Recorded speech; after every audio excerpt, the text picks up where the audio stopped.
Hello everyone, I am Ayush. आज हम इस वीडियो में पढ़ेंगे द एड्रेनर्जिक सिस्टम के बारे में।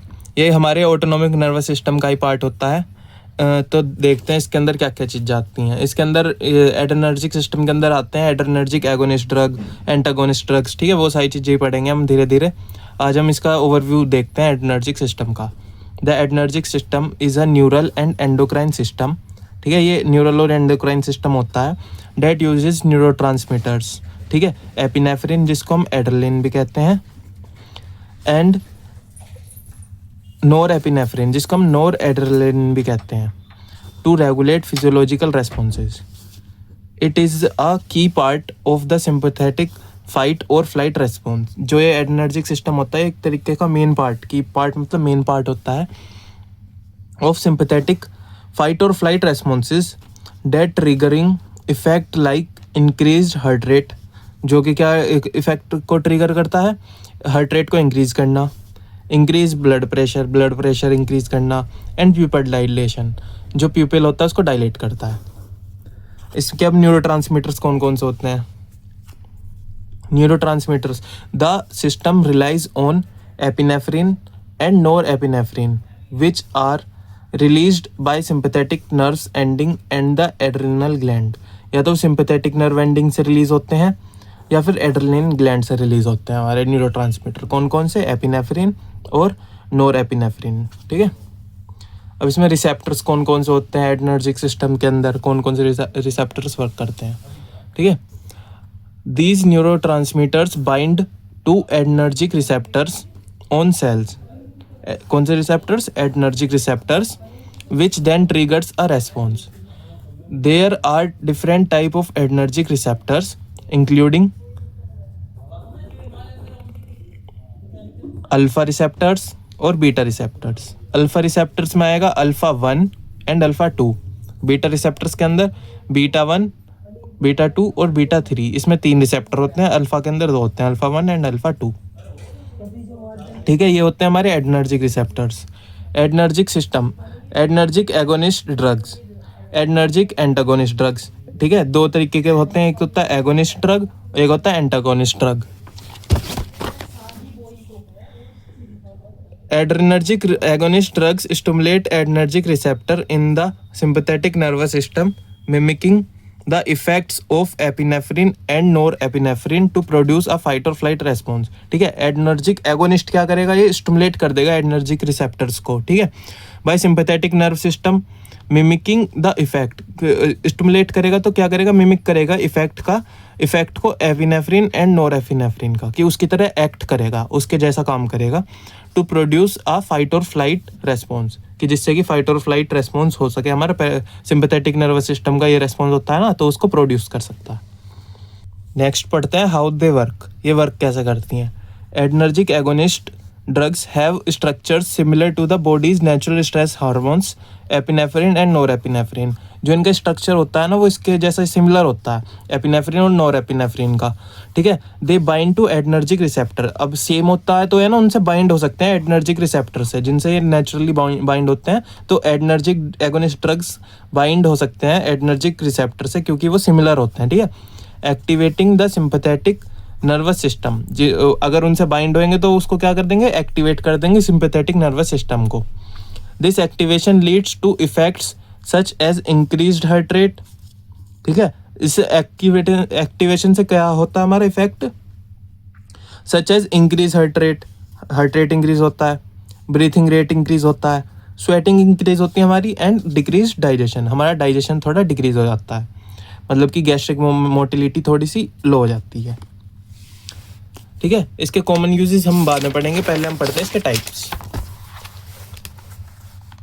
आ जाते हैं types of adrenergic agonist drugs. ठीक है, अब इसमें एड्रेनर्जिक एगोनिस्ट ड्रग्स में कौन कौन से टाइप होते हैं, एक तो अल्फा एगोनिस्ट, बीटा एगोनिस्ट और non selective agonist. Alpha agonist 2 तरीके के होते हैं, अल्फा 1 और अल्फा 2। बीटा एगोनिस्ट होते हैं हमारे बीटा 1, बीटा 2 और बीटा 3, ये 3 होते हैं। ठीक है, अल्फा एगोनिस्ट पे आते हैं हम पहले। अल्फा एगोनिस्ट में अल्फा 1 सेलेक्टिव एगोनिस्ट। एग्जाम्पल है इसका फिनाइलेफ्रिन, मिथैक्सोमाइन और माइडोड्रिन। ठीक है। यूजेस नेजल डिकंजेस्टेशन कंजेस्टेंट्स, मतलब कि कैसे यूज करते हैं नेजल डिकंजेस्टेंट्स के उस पर यूज करते हैं, जैसे कि phenylephrine. Vasopressors to increase blood pressure in cases of shock और हाइपोटेंशन, ठीक है, कि ये वैसोप्रेसर की तरह भी एक्ट करता है, जिससे कि हमारे ब्लड प्रेशर इंक्रीज हो जाता है और शॉक और हाइपोटेंशन से हमें वो होता है, मतलब ट्रीट करते हैं हम उसको, शॉक हो या फिर हाइपोटेंशन हो तो उस केसेस में हम इसको यूज़ करते हैं, अल्फा 1 एगोनिस्ट को। फिर आता है हमारा अल्फा 2 सेलेक्टिव एगोनिस्ट। इसमें आएगा एग्जाम्पल कोलोनिडिन और मिथाइल डोपा, कोलोनिडिन और मिथाइल डोपा। अब इसके यूजेस क्या होते हैं हमारे अल्फा 2 एगोनिस्ट के? Uses treating hypertension, pain management, sedation and managing withdrawal symptoms from opioid और अल्कोहल। मतलब ये तो हाइपरटेंशन को एक तो ट्रीट करेगा, पेन मैनेजमेंट में यूज़ कर सकते हैं, सेडेशन में यूज़ कर सकते हैं, and managing withdrawal symptoms from opioid और अल्कोहल। इसका क्या मतलब है कि ओपियोइड या फिर अल्कोहल से जो हम विड्रॉल करते हैं ना, कि हमें किसी चीज़ की एक तरीके से आदत हो गई है कि हम उसके ड्रग के ऊपर ही रिलाई कर रहे हैं, वो अगर वो नहीं है तो वो कुछ नहीं है, तो मतलब एक तरीके से जैसे अल्कोहल की आदत हो जाती है, तो उससे अगर हम निकलते हैं, है ना, तो मैनेजिंग विड्रॉल सिम्टम्स, तो हम उसकी आदत छोड़ते हैं, हम एकदम से या धीरे धीरे भी छोड़ रहे हैं, तो उसके छोड़ने पे जो भी कोई इफेक्ट आते हैं ना, जो भी सिम्टम्स आते हैं, तो उस चीज़ को ये वो करता है, मैनेज करता है, ठीक है। कौन? हमारा अल्फा 2 एगोनिस्ट। अब आते हैं बीटा एगोनिस्ट के अंदर। इसके अंदर 3 आते हैं, बीटा 1, बीटा 2, बीटा 3। पहले पढ़ते हैं बीटा 1 सेलेक्टिव एगोनिस्ट। एग्जाम्पल डोब्यूटामाइन, ठीक है। बीटा 1 एगोनिस्ट का क्या एग्जाम्पल है? डोब्यूटामाइन। Uses increasing cardiac output and stimulating the heart in cases of heart failure and cardiogenic shock, ठीक है। इसमें कहाँ यूज़ करते हैं हम डोब्यूटामाइन को, बीटा 1 एगोनिस्ट को? कार्डियक आउटपुट इंक्रीज करने के लिए, and stimulating the heart in case of heart failure के में हार्ट को स्टिमुलेट करने के लिए, या फिर कार्डियोजेनिक शॉक में हार्ट को स्टिमुलेट करने के लिए हम इसका यूज़ करते हैं। बेसिकली ये मेनली किस पे वर्क करती है? हमारे हार्ट के ऊपर वर्क करती है। फिर आता हमारा beta 2 selective agonist.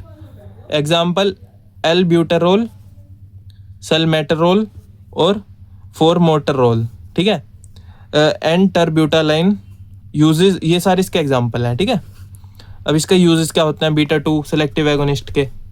Bronchodilator for respiratory conditions, ठीक है, ब्रोंकोडाइलेशन करती है रेस्पिरेटरी कंडीशंस के अंदर, जैसे कि asthma, chronic obstructive pulmonary diseases को हम सीओपीडी कहते हैं, एंड ब्रोंकाइटिस, ठीक है। ये बीटा 2 सेलेक्टिव एगोनिस्ट में यूज़ करते हैं।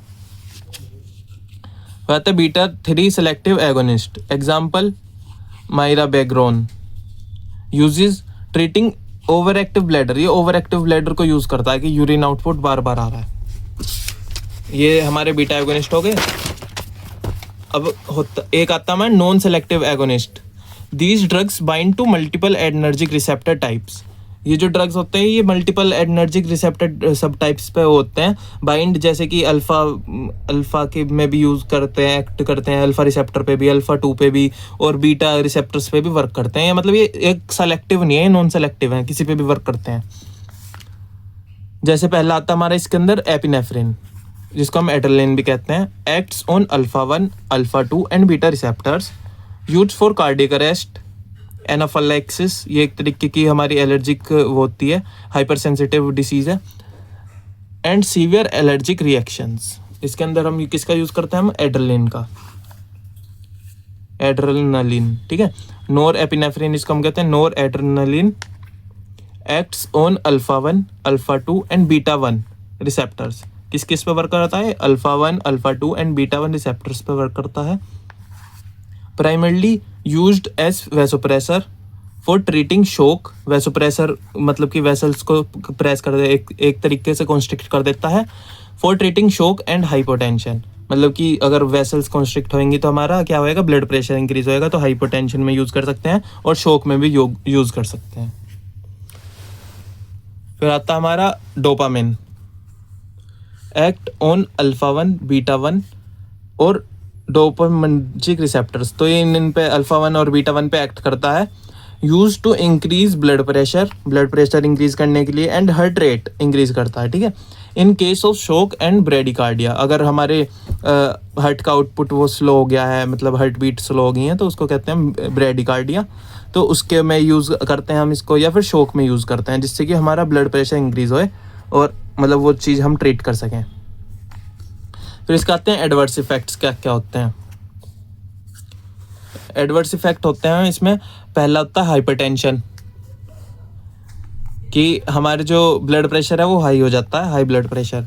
टैकीकार्डिया, ट्रेमर्स आते हैं इसके अंदर एडवर्स इफेक्ट के अंदर, ठीक है। एंजाइटी हो सकती है, रेस्टलेसनेस हो सकता है, हेडेक्स और यूरिनरी रिटेंशन, इंसोम्निया, मतलब सीएनएस को स्टिमुलेट करता है तो इंसोम्निया में नींद नहीं आती है, ठीक है।